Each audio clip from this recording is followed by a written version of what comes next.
Y vamos a comentar por esto. Primero, ¿verdad?, tratar de entender lo que es este fenómeno Trump. ¿Qué pasa con este personaje? ¿No es cierto? Ahí comienzo con una cita del gran filósofo judío Baruch Spinoza, que siempre recomendaba no reír, no llorar, sino comprender. Un personaje detestable, por lo menos desde mi punto de vista, racista, xenófobo, homófobo. Pero también hay que decir lo que no es Trump. Trump, porque ha habido mucha confusión en relación a él. Mucha gente ha escuchado yo decir es un antisistema, un anti-establishment. No, nada de eso, nada de eso. Claro, él está al margen, viene de fuera del sistema político americano, ese es el dato significativo, ¿verdad? Pero no es un antisistema. No es ni tampoco un enemigo del capitalismo, del mundo empresario. Y pese a las apariencias, no es tan belicista como lo pintan. Yo creo que ese es el punto más delicado que vamos a poder tratar después, ¿verdad? Por supuesto que está en el lugar del emperador, el imperio tiene un jefe, este es el jefe, lo eligieron, ¿no es cierto? Entonces, ver un poco, bueno, qué es lo que hay detrás de este personaje, ¿no es cierto? Y lo que sí es Trump, un poco lo que aparece acá, es un outsider de la clase política, claramente. Mucha gente lo compara, dice, bueno, él es puso este. Ahora, él es como Macri. No es cierto. Porque Macri tuvo una experiencia política de gestión 8 años como jefe de gobierno de la ciudad de Buenos Aires. Y después fue diputado, aunque no iba a las sesiones, pero bueno, por lo menos era diputado, ¿verdad? Trump nunca en su vida, jamás tuvo un cargo público. Su vinculación con el Estado fue nula. Lo único que tuvo fue pagar impuestos cuando los pagaba. Parece que valía bastante bien el hombre. Le están buscando la vuelta por ese lado, ¿verdad? Entonces es un outsider de la clase política, eso sí. Es del establishment, pero no pertenece a la clase política. Para mí representa, ¿no es cierto?, esta grave crisis que se está dando, desenvolviendo al interior de la burguesía de los Estados Unidos. Una crisis muy grave, ¿verdad? Es, lo que yo digo ahí, es la primera fisura seria que hay en medio siglo. En medio siglo, porque la anterior fisura en la clase dominante de los Estados Unidos se produjo en la década de los 30, cuando es elegido Franklin Delano Roosevelt. Ustedes saben que Roosevelt fue un personaje muy especial de la política americana. Lo acusaron de comunista. Digo, para los de la federación que están acá, hay ahí un antecedente, ¿verdad? Roosevelt fue acusado de comunista. Se llevó la acusación que llegó hasta la Corte Suprema de los Estados Unidos. ¿Y saben cuál era la acusación? De que estaba introduciendo lo mismo que hizo Lenin en Rusia por otros medios. ¿Y sabe cuál era esto? Que él creó la Oficina de Impuestos Internos en los Estados Unidos. O sea, está de ahí, lo que acá, o la FI, ¿verdad? Entonces, ¿qué dijo la derecha norteamericana? Esa institución, que es el IRS, es Internal Revenue Service, que crea Delano Roosevelt, equivale a la expropiación. En Rusia, un país atrasado y bárbaro, Lenin lo hizo a punta de bayoneta. Acá en Estados Unidos, Roosevelt está expropiándonos supuestamente en un marco legal. Esto llegó hasta la Corte Suprema y se resolvió recién 3 o 4 años después que él iniciara su gestión de gobierno. Entonces, para que vean ustedes la profundidad, digamos, del debate que se produjo al interior de la burguesía norteamericana, porque por otra parte, Roosevelt los estaba salvando. Roosevelt los salva de la Gran Depresión, con sus políticas de intervención estatal y todo lo demás, la creación de un módico estado de bienestar y sobre todo algo muy importante que después ningún otro presidente americano hizo. Roosevelt fue el último presidente que le dio un enorme impulso a la sindicalización de la clase trabajadora. Que en Estados Unidos eso, el comunismo es lo mismo, ¿verdad? Él fue el que impulsó la organización sindical, cosa que ningún otro presidente hizo después, inclusive le diría más, Barack Obama podía haber tenido la oportunidad de acabar con la política antisindical que comienza en los años 80, en donde con el gobierno de Ronald Reagan se transformó en legal lo que antes era ilegal. ¿Y qué era lo que antes era ilegal? Que ningún establecimiento industrial, comercial o de servicios podía instalarse una oficina de abogados para aconsejar a los trabajadores de no afiliarse al sindicato. Estaba prohibido. La legislación de Roosevelt decía: la sindicalización es un derecho de los trabajadores, no puede haber ninguna cortapisa que impida, ¿no es cierto?, su organización. Con Reagan, la contrarrevolución conservadora de los años 80, se adopta una orden ejecutiva monstruosa. Entonces le deja a las empresas de más de 50 trabajadores la posibilidad de instalar una oficina de abogados para que aconsejen a los trabajadores las desventajas de afiliarse al sindicato, y que mejor es negociar sobre la base individual, ¿no es cierto?, sus ingresos, y no por la vía sindical. Eso podría haberlo derogado Obama, que era el único que tuvo una militancia en la base social en los barrios pobres de Chicago, los barrios negros, pero no lo hizo. Bueno, esa grave fisura de medio siglo, ¿verdad?, como decía recién, se reaparece ahora con Trump, ¿verdad? Ahora, Trump es un enemigo del neoliberalismo. Este es un dato muy importante, al que culpa de la decadencia de los Estados Unidos. O sea, cambia totalmente el discurso del imperio. Ustedes recordarán, hasta Obama, que el neoliberalismo era la doctrina oficial. Yo por eso escribí una nota que salió en página hace ya como 2 o 3 meses, en donde lo comparo con Constantino, el emperador aquel romano, ¿no es cierto?, que en el siglo IV, acosado por el avance de los, comillas, llamados bárbaros, hoy alemanes, digamos, para que vean cómo cambia el mundo, los bárbaros que venían allá de Alemania, resulta que Constantino, de golpe, para desinflar, pinchar la crisis que estaba corroyendo el Imperio Romano y estaba tumbándolo, declara al cristianismo la religión oficial del imperio. De golpe. Saca un edicto, y aquellos que al día anterior condenaban al cristianismo y perseguían a los cristianos, de repente se convierten ahora en las víctimas de la nueva ortodoxia. El imperio cambió de ortodoxia de la noche a la mañana. Esto hizo lo mismo. Esto dijo: basta del consenso de Washington, basta del libre comercio, basta del neoliberalismo, ¿no es cierto? Acá tenemos que pensar otra cosa. Es muy interesante, ojo, no confundiendo, porque yo he visto algunos amigos, colegas, que porque él dice eso, dicen: bueno, ya, anticapitalista. No, para nada. Es un capitalista muy lúcido, muy inteligente. Y cuidado con eso que digan que es loco. Puede ser que sea loco. Yo tengo la hipótesis de que se hace el loco, me parece a mí. Que no es lo mismo hacerse el loco que ser loco, ¿verdad? Y a veces, haciéndose el loco, logra decir algunas verdades muy importantes, como vamos a ver a continuación. Entonces, este es un poco el personaje, ¿verdad? Multimillonario, un hombre, digamos, del establishment económico, pero absolutamente ajeno a la clase política de los Estados Unidos. Y este es el dato que a mi juicio me parece que es decisivo para entender a Donald Trump. Ustedes dirán: ¿qué demonios es esto?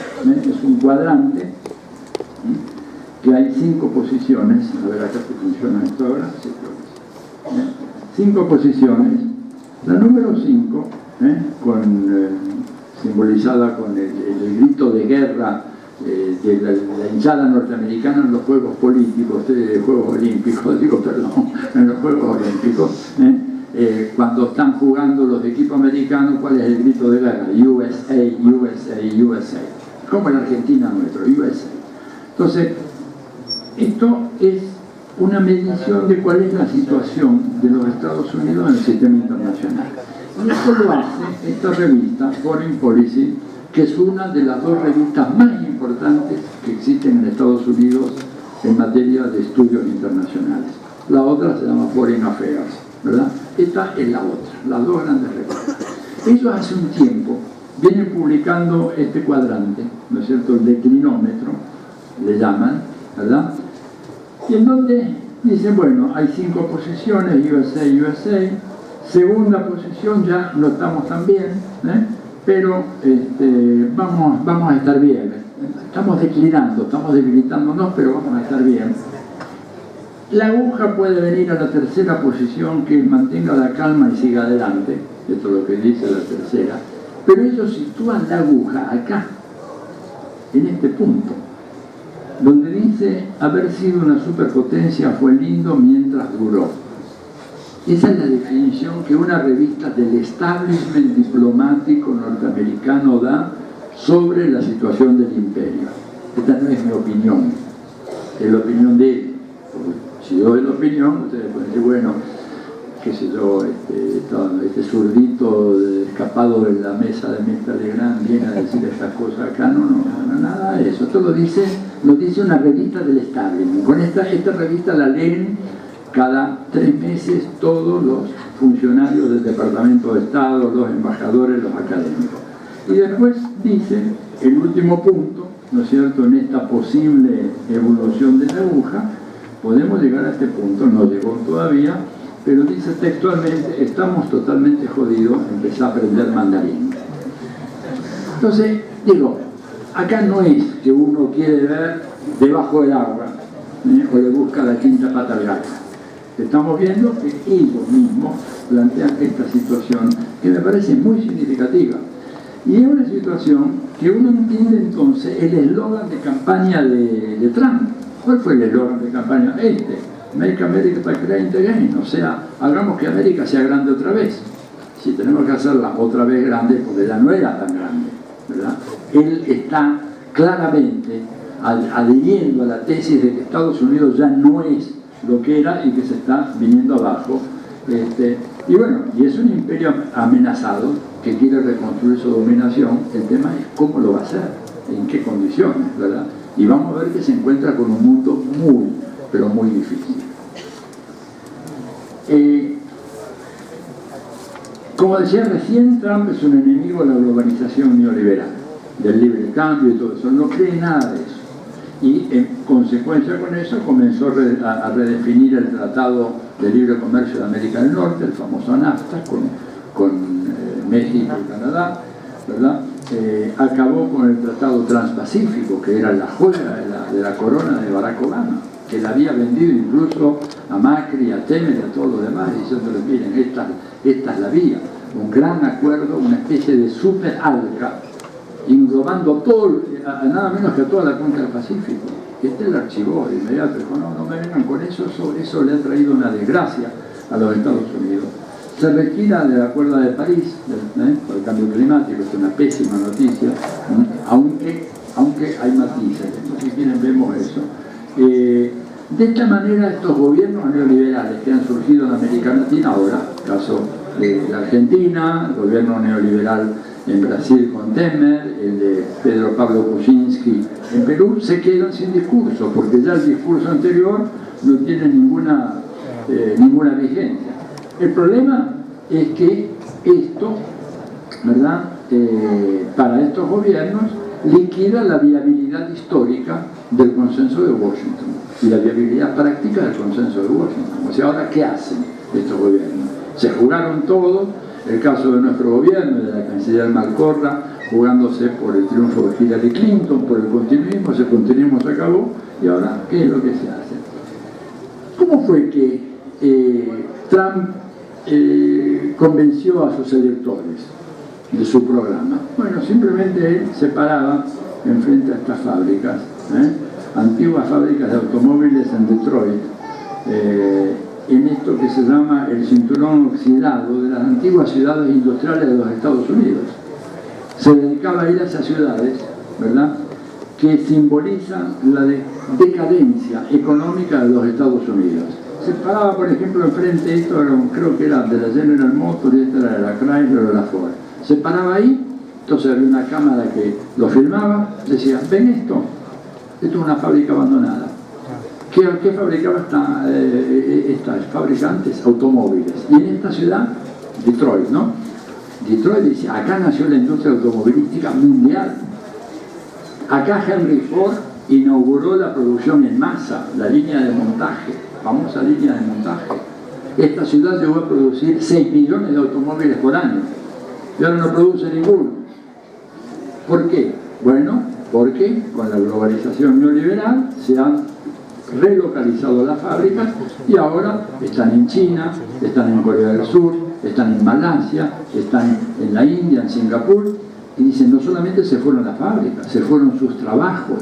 Señalaba, sí, en la Cámara realmente es un vendedor, viene acá y nos vende lo que quiere, les aseguro. Es un tipo que un vendedor nato, dice, ¿y ustedes sus trabajos se fueron también? ¿Les preguntaron si se ponían los trabajos? No, se los arrebataron. ¿Y qué más nos llevaron? Nos llevaron toda la tecnología. Resulta que nosotros desarrollamos la tecnología, hicimos grandes esfuerzos de investigación y desarrollo en esas empresas, en nuestras universidades, y todo eso ahora está en países del tercer mundo. Se llevaron las fábricas, se llevaron los empleos, se llevaron la tecnología. Y lo que nos quedó es esto: ciudades en decadencia, desiertas, abandonadas, ¿verdad? Con gente que no tiene trabajo. Yo voy a enmendar esa situación, mejor. ¿Y por qué ganó? Concretamente, aparte de mostrar eso, porque Obama fue un fracaso fenomenal, a pesar de que tiene una prensa maravillosa. Ustedes leen lo que dice la prensa sobre Obama y parece que estuviéramos en presencia de un gran estadista, un hombre que ha logrado unos éxitos extraordinarios. Obama fracasó de una manera extraordinaria. Miren, reforma financiera no la pudo hacer. Lo que logró fue algo que le dio todavía más carta blanca al capital especulativo, a los bancos, los paraísos fiscales. Cuando Obama llega, no había todavía un paraíso fiscal en los Estados Unidos. Ahora hay por lo menos 2 o 3 estados que son paraísos fiscales, entre ellos Delaware, que está a 100 kilómetros de la Casa Blanca. Entre paréntesis, YPF, nuestra YPF, está radicada en Delaware. Es toda una pregunta interesante hacernos acerca de cómo se hicieron las cosas acá en la Argentina. En Delaware está la sede de YPF, ¿verdad? Que es un paraíso fiscal. En Nevada, otro estado norteamericano, se crea otro paraíso fiscal. ¿Para qué? Para lavar dólares. Dólares que son producto de la trata, del narcotráfico, de la venta ilegal de armas, ¿no es cierto?, de la especulación financiera. Fracasó la reforma financiera. La reforma migratoria también fracasó. 12 millones de inmigrantes ilegales o indocumentados, mejor dicho, indocumentados en Estados Unidos. Obama tiene el triste récord de haber sido el presidente que más indocumentados devolvió al otro lado de la frontera. Premio Nobel de la Paz, cuidado. Premio Nobel de la Paz. Fracasó en el Obamacare, el nuevo sistema de salud. Quiso corregir el viejo, introdujo algunas reformas, la cosa quedó peor que antes. Se perdió lo poco que había y no se ganó nada nuevo. 8 años de guerras costosísimas. Obama tuvo ni un solo día de su presidencia, Estados Unidos tuvo sin pelear una guerra. Y no ganó nada. Cuando uno mira la posición de Estados Unidos en el sistema internacional al iniciar el periodo de gobierno de Obama y al salir, la consecuencia o la conclusión es muy clara. Estados Unidos perdió influencia en los asuntos internacionales, con 8 años de guerra. Pero claro, cuidado, esas guerras significan enormes ganancias para el complejo militar, financiero e industrial. Esas guerras son necesarias para ese complejo. Ese complejo vive de las guerras. Si no hay guerras, ese complejo se funde, ¿verdad? Entonces, si la guerra, no hay condiciones para la guerra, se inventan esas condiciones. Pero guerra tiene que haber. Yo fabrico helicópteros de combate, hay que usarlos para la guerra y si me los tiran abajo, tanto mejor. Mi ganancia tiene que ver con la utilización de esos helicópteros o de esas armas o de esos misiles, ¿verdad? Se acentuó la decadencia económica y la fenomenal desigualdad de ingresos y rentas. Estados Unidos se ha convertido en un país tan desigual como los países del tercer mundo, con una riqueza concentrada de una manera fenomenal. Les doy un solo dato para no distraernos, porque esto solo sería un tema fenomenal de investigación. En el año 1980, la diferencia que había entre las remuneraciones de los CEOs en las distintas industrias americanas, o sea, los gerentes generales, y el trabajador raso de esa industria, la diferencia era de 40 a 1. 40 a 1, o sea, el CEO ganaba 40 veces más que el trabajador de la rama. Bueno, al terminar el gobierno de Obama, esta cifra llegó a ser de 340 a 1. O sea, se agigantó de una manera extraordinaria la desigualdad en la distribución del ingreso en los Estados Unidos. Y por eso, que ustedes habrán visto seguramente hace un par de años, esas grandes manifestaciones que hubo en más de 100 ciudades americanas, pero sobre todo en Nueva York, en Wall Street, diciendo somos el 99%. ¿Por qué decían eso? Bueno, porque el 99% de la sociedad americana quedó al margen de los grandes avances económicos que se concentraron en la cúpula esta del 1% más rico del país. Y Obama no hizo nada. Uno lo escuchaba a veces, yo lo escuchaba los discursos de Obama, y era como si yo estuviera opinando sobre el tema, ¿verdad? Aunque él era presidente de Estados Unidos. Podía haber hecho algo, debía haber hecho algo, y no lo hizo. Y entonces, esta gente que quedó más pobre, bueno, problema. La deuda pública de Estados Unidos subió 120%. Perdón, subió al 120% el Producto Bruto. ¿Qué quiere decir esto? Grecia entra en una crisis fenomenal, todos ustedes saben, cuando la deuda pública griega llega al 150% sobre el Producto Bruto. Estados Unidos está en 120%. Claro, y eso es lo que pone muy nerviosos a los chinos y a todos los tenedores de bonos del Tesoro americano. Porque Estados Unidos jamás va a pagar esa deuda. Esa deuda la vamos a pagar nosotros. La deuda pública americana ellos no la van a pagar. Lo que van a hacer es licuar el dólar. Y entonces los chinos, que tienen 4 billones de dólares en sus manos, o sea, 4 millones de millones de dólares, que valen para comprar, supongamos, esto. La devaluación que puede llegar a hacer el gobierno americano, ya incapaz de pagar esa deuda, con esa devaluación van a comprar medio vaso nomás. Y los chinos se quedan, pierden 2 billones de dólares en este negocio.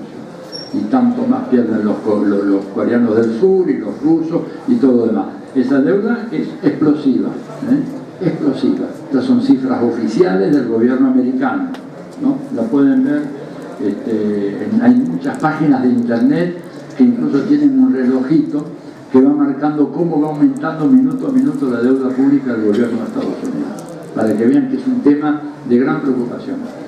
Ganó la batalla Donald Trump, ganó la batalla comunicacional contra los grandes medios. Esto es interesante para nosotros. Los grandes medios no son omnipotentes. Trump se peleó con todos los grandes medios. Se peleó con el New York Times, con el Washington Post, con la CNN. ¿Recuerdan la primera conferencia de prensa? Nadie lo acusó. Acá todos los periodistas hegemónicos tendrían que haber dicho, pero qué escándalo que hace este hombre. Echó a la CNN y le dijo a su organización que es una basura. Acá no hubo ninguna repercusión de eso. Imagínense si Maduro hubiera dicho una cosa así. El escándalo que se hubiera armado, ataque a la libertad de prensa, presidente prepotente, echa a la CNN en la conferencia de prensa, echó a la CNN, al Washington Post, al New York Times, váyanse de acá, su organización dijo bullshit. Estados Unidos es muy grueso decir eso. Es una basura, pero de lo peor. La echó y ganó las elecciones, ¿verdad? Ojo, no ganó la elección popular. Tuvo una estrategia muy inteligente. Como la elección allá es indirecta, ganó en los colegios electorales que hacía falta ganar. Porque Hillary Clinton sacó 2 millones de votos más que él. Pero resulta que lo sacó en el lugar equivocado. Este sacó menos votos, pero lo sacó en los distritos claves en el colegio electoral que le dieron la mayoría. Total que ganó. O sea que se hace el loco. Por eso, ¿sí? Tan loco no es, porque un loco no es tan racional en su estrategia. Y por último, nada menos que entendió qué hacer con las redes sociales, cosa que no sé si nosotros sabemos. Por ejemplo, no sé si esto se está transmitiendo ahora por streaming directamente en internet. ¿Se está transmitiendo en internet o no ahora? No, error garrafal de nuestra parte. Tenemos que hacerlo.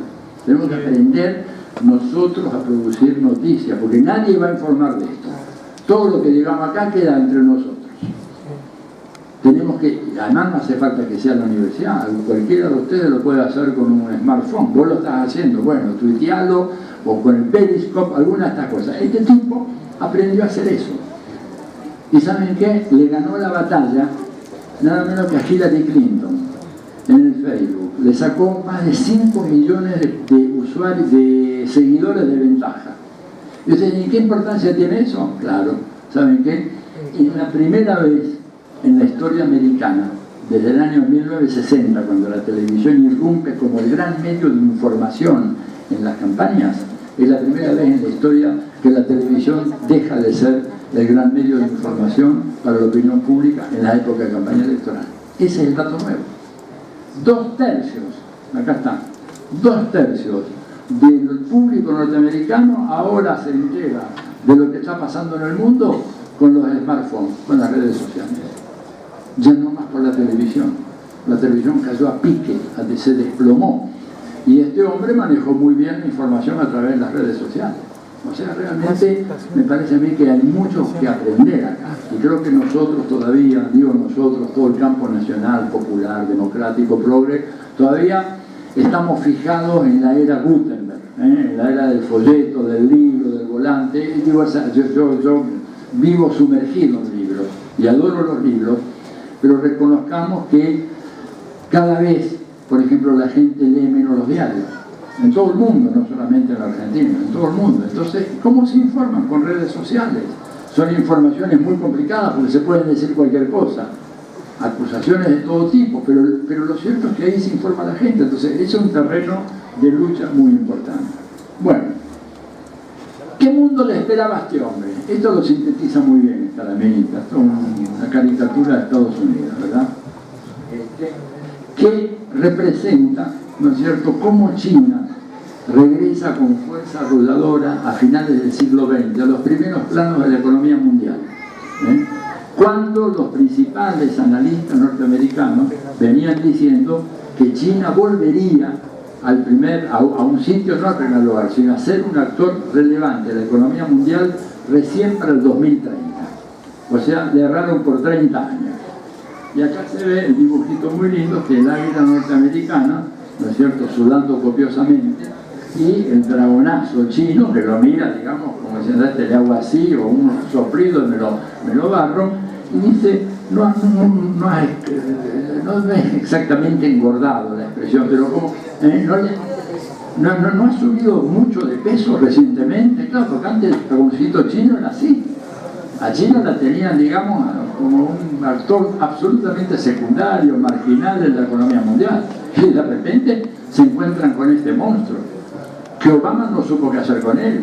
Obama oscilaba entre hacerle la guerra económica a China, finalmente dijeron, no, mire, no haga eso porque nos va a ir muy mal. Y este que no sabe qué hacer todavía, no sabe qué hacer, pero ya ha dado señales de que va a sentarse a conversar con China. Dijo que se sentaría a conversar con el coreano, pues del norte, así que imagínense. Entonces, esta es la realidad. Ahora, ¿cuánto desierto hay en ese potencial económico chino? Yo digo porque muchas veces acá veo que hay actitudes así de menosprecio, diciendo, bueno, no, pero China es una maquiladora, solamente pesan en la economía mundial simplemente porque tienen salarios muy bajos, y los chinos se mueren de hambre. Bueno, es un error garrafal. Déjenme que le diga lo siguiente. Por empezar, en China hoy los salarios no son lo que eran 10 años atrás. Han subido y mucho. Subió una sindicalización muy importante en China.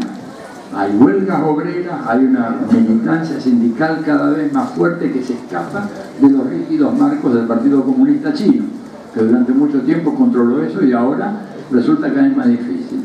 Tercero, China incorporó tecnología a un ritmo fenomenal. Después les puedo dar un poquito de detalle. Pero la otra cosa, más importante, y acá lo van a ver muy claramente, miren esto. China usó más cemento en los últimos 3 años, esto va del 2011 al 2014, que los Estados Unidos a lo largo de todo el siglo XX. ¿Oyeron bien?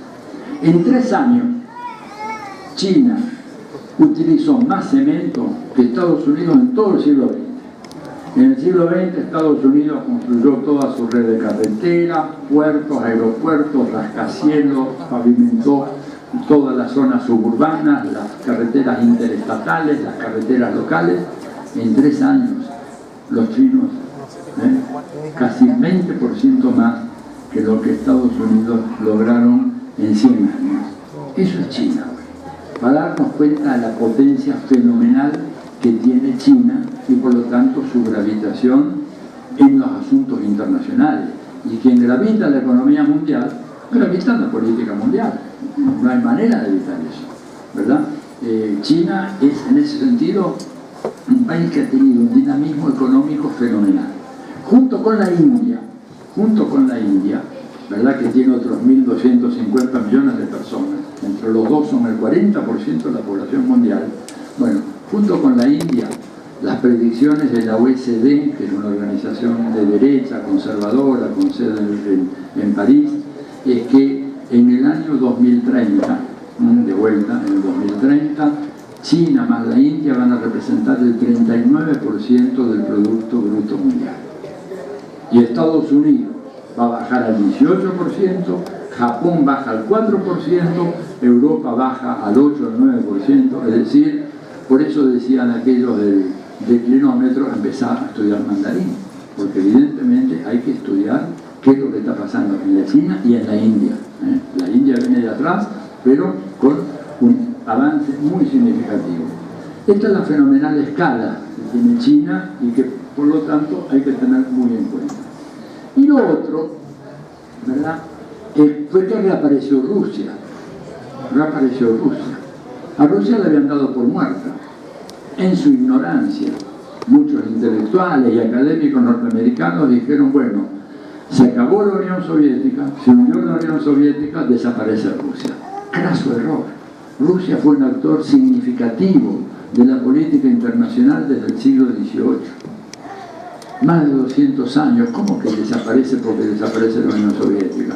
No, Rusia tuvo, evidentemente, el colapso de la Unión Soviética significó una caída muy fuerte, que duró 10 años, pero Rusia empezó a regresar.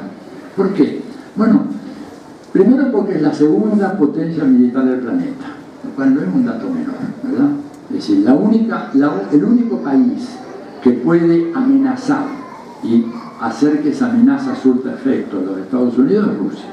Eso no lo puede hacer Francia, no lo puede hacer Gran Bretaña, no lo puede hacer Israel, no lo puede hacer la India, ni Corea del Norte, ni Pakistán, para hablar de las potencias atómicas actualmente existentes.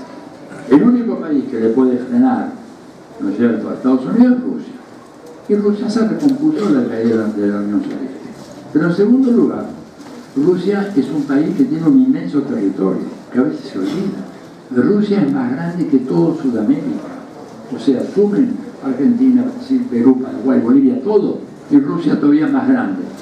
Tiene un territorio inmenso, que se extiende desde el mar Báltico hasta el Océano Pacífico, en la península de Kamchatka, ahí a tiro de cañón de Alaska, ¿verdad?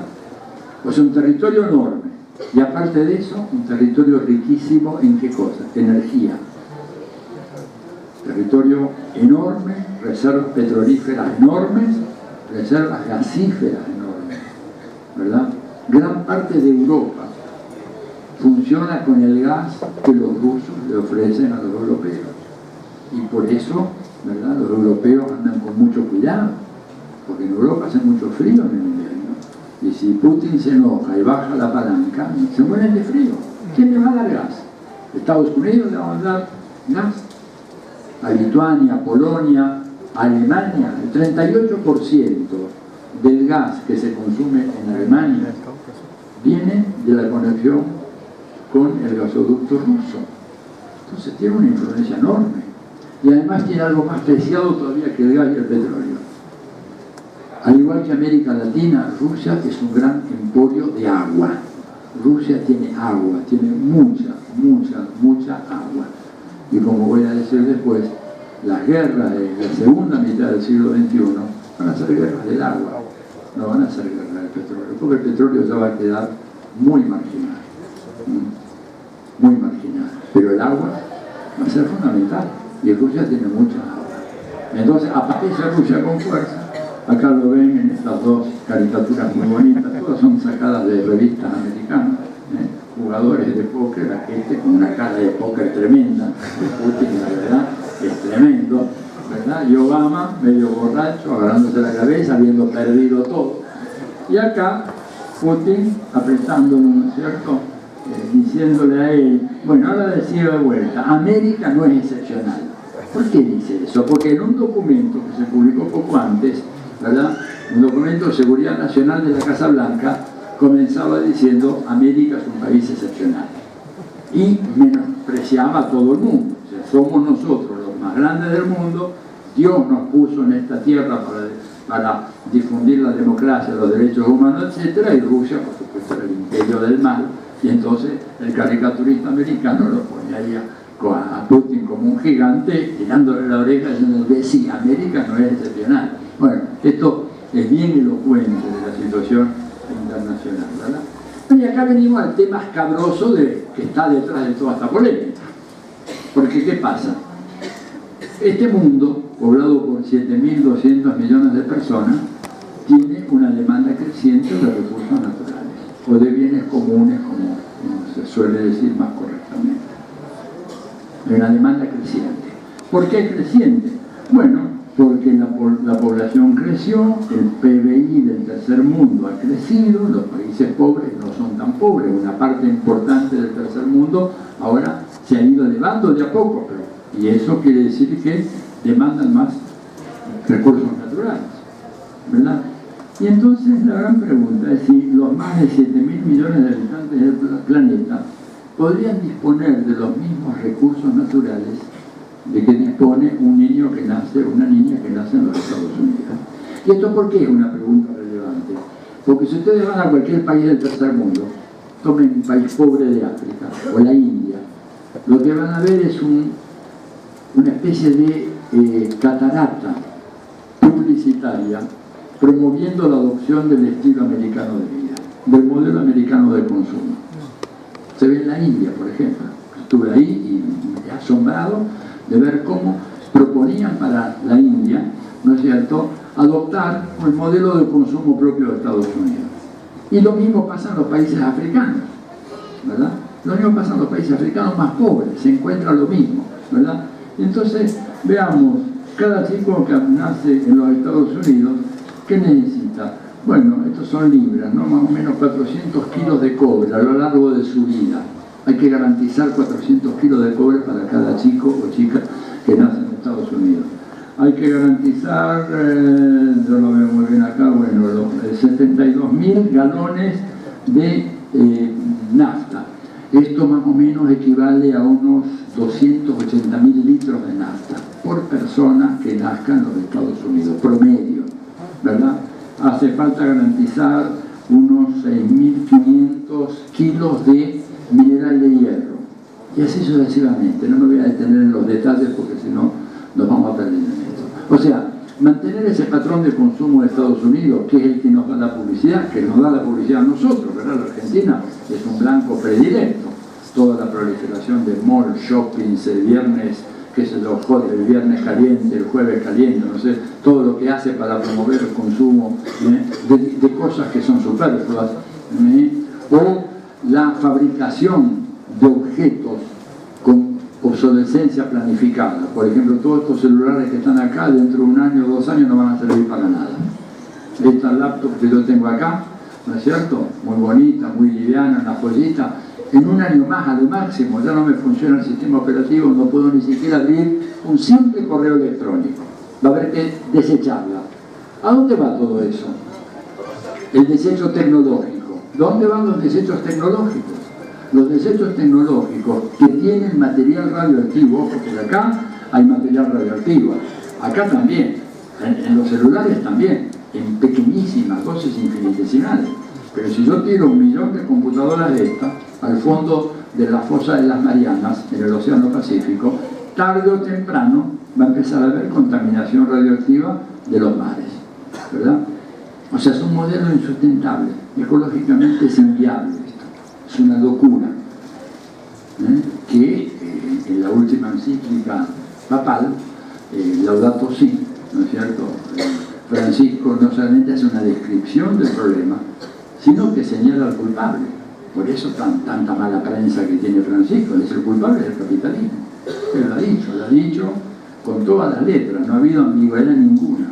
Arrojó por la borda todo lo que es la tradicional diplomacia del Vaticano y ha señalado que no todas las cosas por su nombre.